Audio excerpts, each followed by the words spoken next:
Rues vides, marchés désertés, habitants reclus chez eux, Kinshasa a vécu aujourd'hui dans l'attente de nouvelles du président. Et c'est à la télévision que ce midi est tombée la version officielle congolaise. En résumé, Laurent Désiré Kabila n'est pas mort, victime d'un lâche attentat. Il est soigné à l'étranger pour des raisons de sécurité. Le gouvernement de salut public souhaite amener Laurent Désiré Kabila, président de la République, chef de l'État, chef du gouvernement de salut public et commandant suprême des forces armées congolaises, un prompt rétablissement et un rapide retour parmi nous. Voici le nouveau chef du gouvernement, le général Joseph Kabila, 30 ans, fils du président, militaire formé en Chine. Selon son ministre de la Défense, le président serait décédé 2 heures après l'attentat à l'hôpital de Kinshasa. Autre version, venue cette fois du Zimbabwe. Le président Kabila est mort, évacué dès hier de l'aéroport de Kinshasa par un avion sanitaire. Il aurait pris la direction d'Harare accompagné de ses médecins. Il serait décédé à bord de ses blessures et sa dépouille se trouverait à Harare.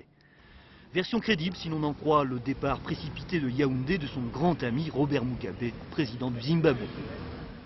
Pendant ce temps en Belgique, où vivent des centaines d'opposants congolais, on s'inquiète pour sa famille, mais on ne verse pas une larme. Apparemment, ils ne sont pas encore au courant de la mort de Kabila. C'est bien fait. C'est bien. Toi, tu es pour. Papa, je n'ai rien à dire.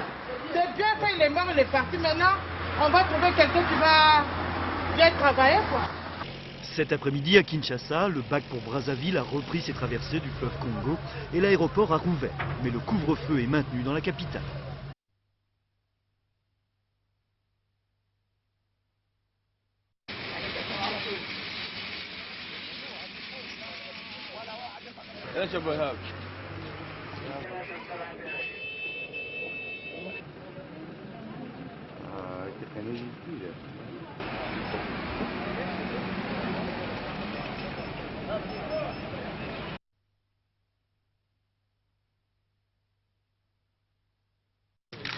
Le corps sans vie d'Albert Foulché quitte le dernier refuge de sa cavale.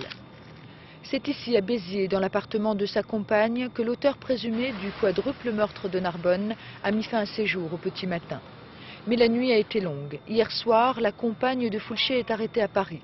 Elle dit aux policiers qu'il se cache dans son appartement. À son arrivée sur le palier, la police judiciaire est accueillie par des tirs d'armes à feu à travers la porte. Les hommes du raid glissent alors une caméra à travers la fenêtre pour voir si l'homme est seul. À 11 h, ils pénètrent dans l'appartement. Ils ont découvert le corps sans vie de Foulché. Ce corps était allongé sur le sol dans une chambre. Aucune autre personne ne se trouvait dans l'appartement. Aucune personne n'est entrée ou sortie de cet appartement entre le moment où il a été tiré au travers de la porte et le moment où le corps d'Albert Foulché a été découvert. Selon nos informations, Foulché s'était retranché avec un véritable arsenal, pistolet automatique mais aussi armes de chasse et cartouchières. De quoi alimenter une vengeance ruminée depuis de longues années. Foulché disait avoir été escroqué et ruiné par des confrères assureurs. Condamné en 93 pour le meurtre de l'un d'entre eux, il se serait vengé sur les 2 autres lundi dernier en tuant également 2 policiers. Dans notre réaction, c'est surtout une réaction de soulagement pour nous, pour la famille, je répète donc, et même pour la population, donc, qui aujourd'hui est plus tranquille parce que vous le voyez depuis 3 jours, on le voit partout. Et donc aujourd'hui, apparemment, c'est officiel, M. Foulché est décédé. Avec l'audition de la compagne d'Albert Foulché et les armes trouvées, l'enquête devrait permettre de déterminer s'il avait d'autres complices et d'autres desseins.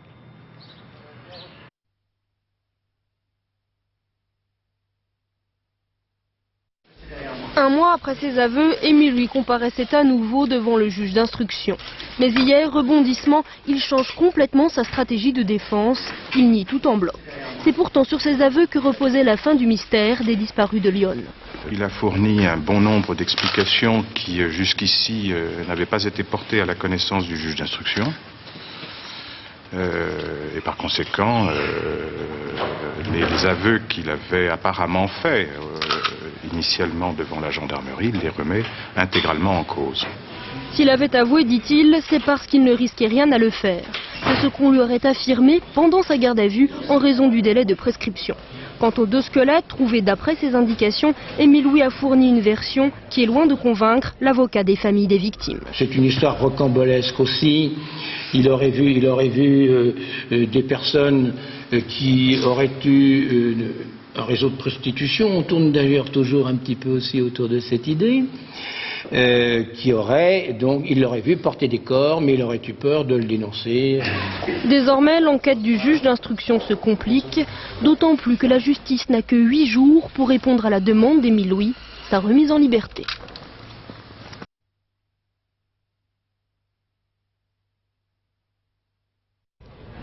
En plein jour, au milieu de la foule, ce 24 novembre 1998, les policiers avaient insisté sur la violence et le culot des braqueurs du printemps. Ce jour-là, 2 hommes cagoulés et armés partent avec la caisse du bureau de change. Un passant s'interpose, il reçoit une balle dans la tête qui le laisse handicapé à vie. Aujourd'hui, il se cache des caméras et laisse son avocat parler. Car 2 ans après les faits, les braqueurs du printemps viennent d'être libérés. Aujourd'hui, il est fondamentalement déçu. Déçu parce qu'il a cru qu'en ayant un geste exemplaire, la justice allait lui permettre effectivement de vivre d'une façon convenable, à l'abri des craintes.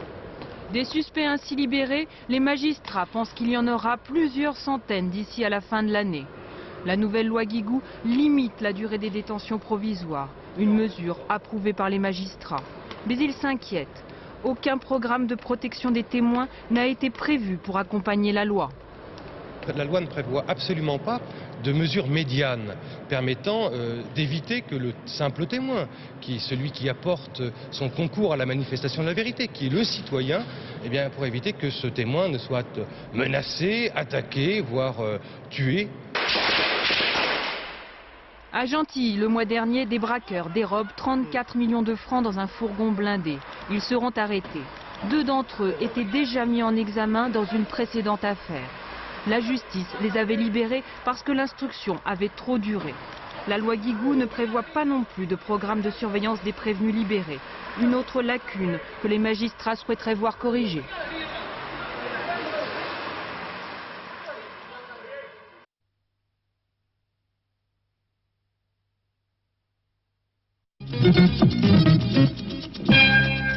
TF1 20h avec Dominique Baudis. Bonsoir. C'était la fin la des années neige, 70, bien sûr, car dès vendredi. Illustré comme présentateur du journal Bonsoir. de TF1 ou de la 3. Le métier de journaliste comme la télévision, il connaît, lui qui couvrit pendant des années comme reporter la guerre du Liban. Mais voilà, cela ne suffit pas pour calmer les critiques après sa nomination par Jacques Chirac à la tête du CSA. Dès ce matin, Catherine Tasca, à la sortie du Conseil des ministres, disait réfléchir aux modalités de désignation des membres du CSA, une critique voilée vite amplifiée chez les socialistes et dans toute la gauche. Mettre à la tête du CSA une personnalité aussi engagée qui avait encore il y a quelques secondes un mandat électif majeur, qui il y a encore quelques semaines était à l'origine d'une pétition pour la fusion de l'opposition, alors c'est revenir sur le principe même d'une loi qui a été votée au début des années 80 et qui prévoyait justement que le cordon ombilical entre le pouvoir politique et l'audiovisuel fût rompu. Sa carrière politique, Dominique Baudis l'amène dans les pas de son père. Il lui succède à la mairie de Toulouse en 1983 avec un leitmotiv. Je voudrais, si j'ai des responsabilités municipales, les exercer comme j'ai exercé ma fonction de journaliste, c'est-à-dire en recherchant l'objectivité. Conseiller général, député européen, il n'a pas manqué de mandat. Œcuménique, il n'en reste pas moins un homme de droite, lui qui relayait il y a quelques semaines l'appel à l'union des partis d'opposition lancé par Édouard Balladur. Une union qui fonctionne parfaitement aujourd'hui pour rejeter les critiques de la gauche. Elle a la mémoire courte, car quand elle a nommé M. Forny à la haute autorité, M. Badinter, M. Roland Dumas au Conseil constitutionnel, M. Jox à la Cour des comptes, ça ne la gênait pas du tout que ce soit des gens qui occupaient des mandats politiques. Dans un communiqué, Dominique Baudis a affirmé vouloir exercer ses fonctions au CSA dans un esprit d'indépendance et d'impartialité.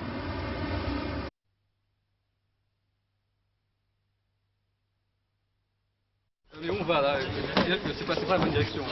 Question direction entre Dominique Voynet et les Verts parisiens. Il y a ces derniers temps, il est vrai, quelques divergences. Alors quand le ministre de l'Environnement vient soutenir Yves Contasso, candidat à la mairie de Paris, elle n'hésite pas à rappeler que même dans la capitale, la gauche plurielle doit être préservée.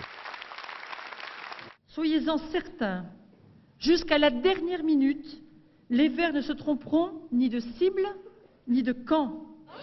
En attendant, la stratégie avouée des Verts, c'est de faire cavalier seul au premier tour pour arriver au second en position de force.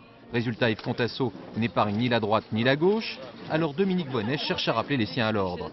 Mais on ne perd pas si facilement les bonnes habitudes. Quand on regarde le programme du Parti Socialiste pour ces élections municipales, le programme des listes Paris changeons d'air, eh bien aujourd'hui il n'y a plus aucun projet, aucune proposition de diminution, aucun chiffrage de diminution du trafic automobile et de la pollution de l'air. Mais Yves Contasso devrait bientôt rencontrer Bertrand Delanoë, de quoi satisfaire Dominique Voynet. À Paris, les Verts sont enfin entrés en campagne.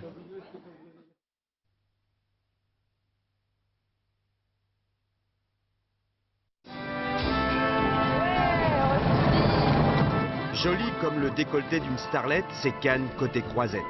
Strass et paillettes, la bilangette et on en prend plein les mirettes. Ce n'est qu'un décor mais beau comme l'or. Vous savez, c'est comme le miel. Ça attire les guêpes, ça attire les oiseaux, ça attire les clossards, ça attire les bandits. Parce que tout le monde croit qu'en allant dans une ville comme Cannes, on va devenir millionnaire. Ça, c'est l'effet miroir aux alouettes d'une ville qui a tout pour faire tourner les têtes. Alors en 2 coups de pinceau, résumons le tableau. Et disons qu'à la vue des palaces et des gros bateaux, certains croient qu'il est normal que l'argent coule à flot. Vous les rêvez? Alors parlons du prix du mètre carré. Croisette se divise, disons, en 2 grosses parties. Toute la partie entre le Majestic et le Martinez, c'est une gamme de prix de l'ordre de entre 60 et 80 000 francs le mètre, disons. En fait, la croisette, c'est une jolie plaquette qui permet de mettre Cannes en vedette et de récolter 6 à 7 milliards de recettes. C'est vrai que le luxe nous fait vivre, c'est notre vitrine et il faut la préserver, il faut au contraire la développer. Mais il y a aussi une ville avec ses problèmes sociaux, avec ses logements sociaux, avec ses problèmes de quartier qu'il faudra résoudre, bien évidemment, bien sûr. Parce qu'il n'y a pas que des riches. Il n'y a pas que des riches, il y a très peu de riches. Les pauvres, c'est l'autre facette. Cannes entre ombre et lumière, yacht et port de pêche. Et peu cher sur le port face à la mer, le pêcheur est parfois un peu amer. Vous verrez les motos qui ramassent la merde, comme on dit. C'est la croisette que vous n'en direz pas trop dans le suquet. Oh, dans la vieux Cannes. Ils ramassent la merde que sur la croisette. Et ouais, parce qu'il peut y avoir des grosses têtes là. Il va y avoir les municipales, vous allez voter? Ah, je ne sais rien encore. Il y en a tellement qui se présentent. Pour faire le choix, c'est difficile. Effectivement, à droite, c'est un véritable festival. Gilles Sima, UDF, Bernard Brochant, RPR, Albert Perron, FN, sans oublier Lionel Lucas et Charles Giscard d'Estaing. En revanche, à gauche, une seule candidate, Apolline Crapis. La ville de Cannes est une ville à 2 vitesses. Il y a la Croisette, le palais, le tourisme d'affaires, puis il y a le reste. Il y a tous les quartiers qui sont délaissés derrière. Vous avez la voie de chemin de fer qui sépare bien ces côtés. Vous avez le côté bord de mer, la voie de chemin de fer, et de l'autre côté, eh bien, on a l'impression qu'on n'est plus à Cannes, effectivement, tel qu'on se l'imagine au niveau national ou au niveau international. La redynamisation de ces quartiers nord qui rassemblent l'ensemble des 5000 chômeurs et des 3000 RNistes, c'est bien évidemment le credo de la candidate de gauche, mais c'est aussi celui de la droite. Tout maire de Cannes ne devra pas occulter cette partie de Cannes, qui est une vraie partie importante, où les gens habitent, où les gens vivent dans leur quartier. Et je pense qu'une politique de rénovation de l'ensemble de ces quartiers sera tout à fait nécessaire. Et dans les zones oubliées, à cause de l'éclat des beaux quartiers, on n'arrive même plus à faire croire qu'on peut être fauché. Quand on va dans une autre ville, on dit « Ah ouais, j'habite Cannes, ah bah t'es riche, t'habites dans une ville de riches et tout ». Parce qu'aux infos, ils montrent quoi? Ils montrent la Croisette, la rue d'Antibes et tout. C'est tout ce qu'ils montrent, ils montrent pas derrière, c'est pour ça. Oui, mais les vedettes, elles sont sur la Croisette, excepté l'ancien maire, M. Mouillot, désormais interdit de séjour et qui, bon gré mal gré, a dû émigrer côté cour. Impliqué dans les affaires, l'homme n'a bizarrement pas perdu tous ses supporters. Il paraît même qu'il est aimé.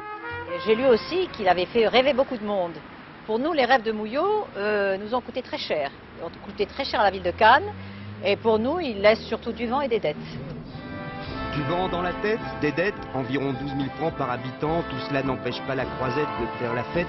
Cannes est une vedette connue sur toute la planète, une ville coquette qui hésite entre être et paraître.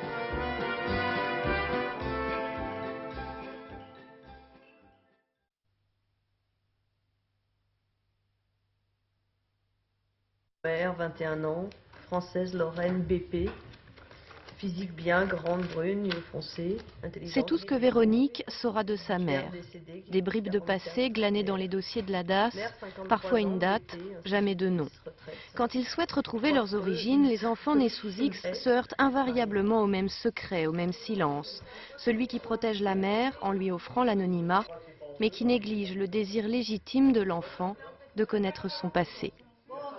J'ai besoin de savoir d'où je viens, j'ai besoin de savoir mon histoire, pourquoi j'ai atterri à la DAS de Paris. Ils se sont baptisés les X en colère. Tous ont entrepris des recherches sur leurs origines et militent pour une vraie transparence. Nous, ça ne nous dérange absolument pas que des femmes ne se sentent pas capables d'élever un enfant et qu'elles l'abandonnent. Moi, je trouve ça tout à fait honorable et que ça soit possible, ça me paraît tout à fait intéressant. Mais par contre, voilà, on lui demande pendant à peu près 15 secondes d'assumer et de marquer son nom, quoi. Les X en colère sont allés plaider leur cause auprès de Ségolène Royal. Ils n'ont pas obtenu la suppression de l'accouchement sous X, mais le nouveau projet de loi est une première étape. Il prévoit la création d'un Conseil national d'accès aux origines qui pourra, à la majorité de l'enfant, révéler l'identité de sa mère si celle-ci est d'accord. Elle sera également incitée à laisser son nom dans le dossier à la DAS. En pratique, plusieurs maternités encouragent déjà les mères à transmettre leur identité. Ce sont des femmes qui mettent au monde un enfant et qui vont le confier. Ce n'est pas elles qui vont l'élever, mais elles ont le souhait de donner la vie. À partir de là, elles ont quand même à cœur, pour beaucoup d'entre elles, l'intérêt de l'enfant. Et quand on leur explique ce type d'intérêt, à savoir l'accès à l'identité, elles comprennent et à ce moment-là acceptent pour l'enfant. L'an dernier, 500 enfants sont nés sous X. La loi leur reconnaît enfin le droit le plus élémentaire, celui de connaître leur propre histoire.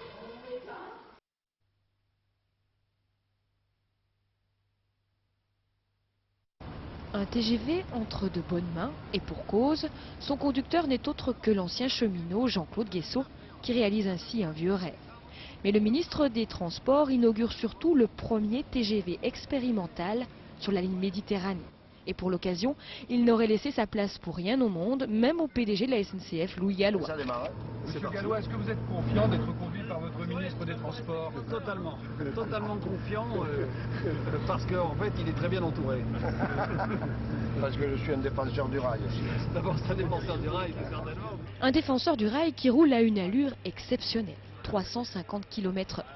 À l'intérieur de ces wagons, un laboratoire très sophistiqué enregistre la moindre des variations provoquées par la vitesse. Cela tangue un peu, mais le TGV tient. C'est une qualification qui nous permet de vous montrer que lorsque vous allez prendre le TGV à 300, vous serez en totale sécurité. C'est que pour ça qu'on a une qualification à une vitesse supérieure. Au-delà de la technique, ce TGV célèbre une petite révolution dans l'aménagement du territoire. Dès le 10 juin prochain, pour relier Paris à Marseille, il ne faudra plus 4h20, mais 3h. Et seulement 15 minutes de plus pour Paris-Montpellier. Ce sera alors l'aboutissement de 12 ans de travaux et de polémiques. D'ici là, il va falloir terminer la construction de 3 nouvelles gares, Avignon, Valence et Aix-en-Provence, toutes situées à quelques kilomètres du centre-ville. Facture finale, 25 milliards de francs. Quant au prix du billet, la SNCF préfère pour le moment entretenir le suspense. Une chose est sûre, elle aura à cœur de concurrencer l'avion.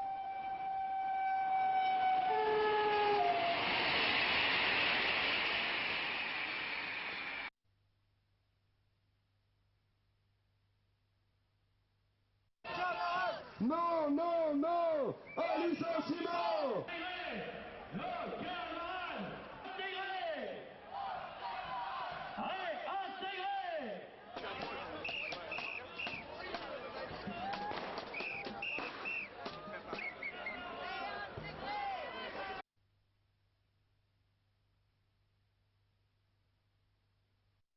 Y solamente la mano de Dios podrá castigar. Si seulement la main de Dieu pouvait les punir. Anna Maria implore le ciel. De la maison, il ne reste qu'un mur. Depuis samedi, toute la famille campe au milieu des ruines. Pas question pour autant de négliger les tâches quotidiennes. Dans ce qui était autrefois la cour intérieure, ils se débrouillent seuls, abandonnés. Personne ne vient nous aider. On aurait aimé au moins un matelas. On survivra avec l'aide de Dieu, pas plus. Peut-être qu'un jour, quelqu'un viendra nous aider. Dans tout le quartier, les habitants n'ont pas le choix. La moitié des maisons sont tombées, toute la vie s'organise dehors. Ici, on manque de tout, la colère monte. Ce qui manque ici, c'est des médicaments, des coussins, des matelas. Imaginez-vous, on est en train de dormir comme cela dans la rue. Les rues ressemblent à des camps de réfugiés dressés à la va-vite. Pourtant, ils n'ont reçu aucune aide. La solidarité locale permet de tenir le coup, mais déjà les premiers signes d'épidémie se manifestent, sans compter sur l'angoisse des répliques du séisme.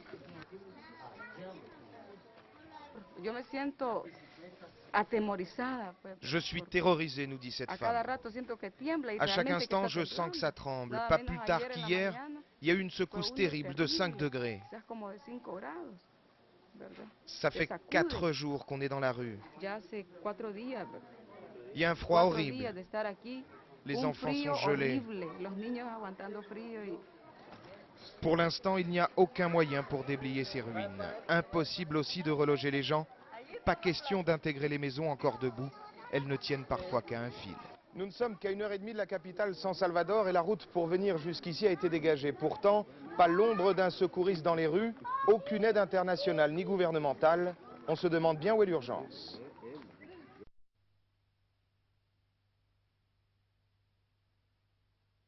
Pourquoi Saint-Étienne? Pourquoi Saint-Étienne? Il n'y a que Saint-Étienne? Non mais vous nous prenez pour des rigolos. La colère des supporters de l'AS Saint-Étienne après la décision prise par la commission juridique de la Ligue. Le club stéphanois est pénalisé de 7 points au classement du championnat. Les 2 joueurs, Alex et Levitsky, détenteurs de faux passeports, sont suspendus pour 4 mois, dont 2 fermes. Suspendu également pour 1 an, le président délégué du club, Gérard Soler. En écopant de la plus lourde sanction, ce dernier fait figure d'instigateur. Le joueur Alex l'a clairement mis en cause devant la police et devant la Ligue. Il a simplement dit qu'on lui avait demandé, en l'occurrence effectivement Gérard Soler, à un moment, si il était intéressé par la possibilité d'avoir la double nationalité brésilienne-portugaise, si cela était possible. Il a répondu oui.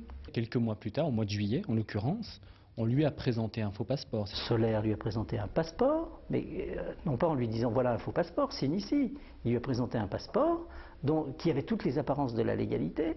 Une version que conteste le dirigeant du club. Je n'ai jamais, et je l'ai confirmé devant la commission et devant Alex, demandé quoi que ce soit à Alex.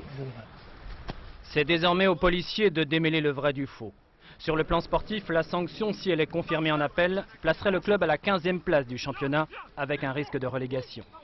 On fait avec les moyens du bord, on n'a pas une équipe de stars, mais on se débrouille. Et puis un matin, on arrive, on nous dit tiens, vous avez 7 points en moins. Ah bon, pourquoi? Qu'est-ce qu'on a fait, nous, pour mériter ça? Seule consolation pour Saint-Étienne, ce club n'est pas le seul visé. Le 30 janvier prochain, la commission se penchera sur les cas de Metz et de Monaco.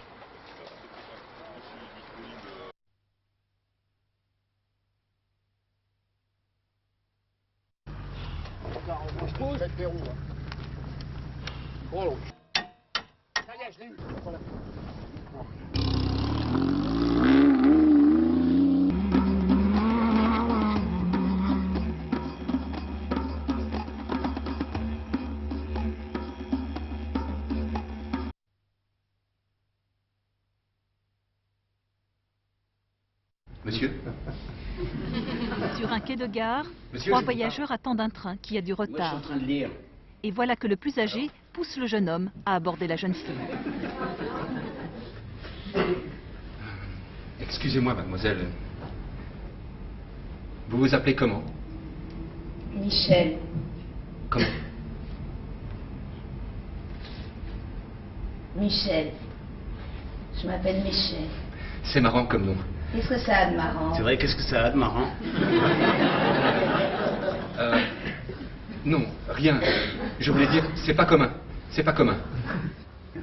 C'est la première pièce de Samuel Benchetri, qui a imaginé pour Jean-Louis Trintignant ce rôle d'un homme vieillissant et malade qui cherche désespérément à faire le bonheur de sa fille en lui choisissant un compagnon.